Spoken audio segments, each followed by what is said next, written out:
So now we're going to talk a little bit about EQing to help a mix.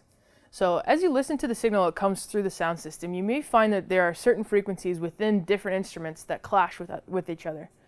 Maybe the electric guitar player has a low tone to his sound and he's fighting for clarity with the bass player. So EQing to help the mix means listening to the band as a whole while also hearing each individual instrument and finding that perfect, ever-changing balance. The goal is to sonically place each input in its own space without too much overlap. Now, this is never an easy task since so many instruments have such wide frequency ranges.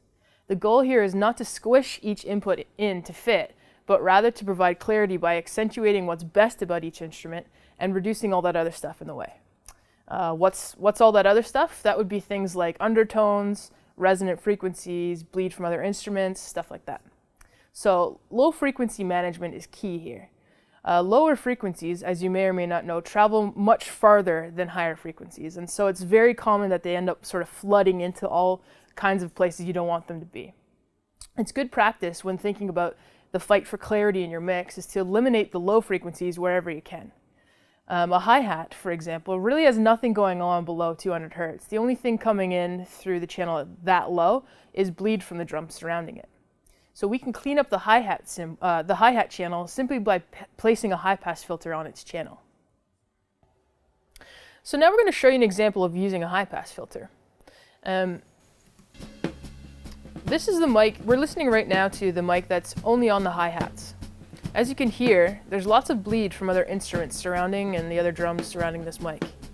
So, to clean up the signal so that we get a clearer hi-hat sound, we're going to insert a high-pass filter.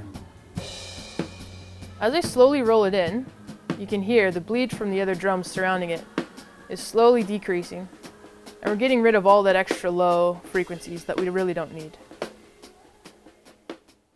I'd like to talk for a minute about parametric EQs, or otherwise known as sweepable EQs. Now, recognize that we may not all have well-trained ears that can pick out the exact frequency that may be ringing, or we may not be able to know exactly where to start when EQing certain instruments. That's okay. The parametric EQ can be your friend if you use it right. Here's a little trick to help take the mystery away. Let's say you're trying to EQ an acoustic guitar, and you notice there's something in the mid-range that just seems not quite right or muddy. This is a recording of a live acoustic guitar. Let's just have a listen here. So using your parametric EQ, you can boost the mid-frequency range and start to slowly slide that scope around until you're accentuating the very worst part of what you're hearing. I find for acoustic guitars it tends to be a lot about 500 Hertz, somewhere around there. So now that you've made it sound its absolute worst, try reducing that frequency range and see if you like the way it sounds.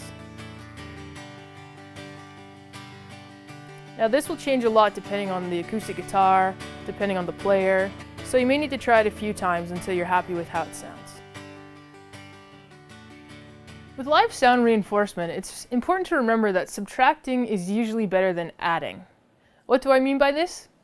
When you're listening to your mix and you think to yourself, I can't really hear the acoustic guitar. Instead of just turning up the acoustic guitar, it's good practice to first ask yourself, what am I hearing too much of that's drowning out the acoustic guitar? The same goes for EQing. It's better to subtract the bad frequencies rather than adding frequencies to make the signal sound better. Sure, it's okay to add sometimes when it's needed, but in the live sound setting, when your mics and speakers coexist in the same environment, subtracting from that environment is typically more successful than adding to it. Thanks so much for watching.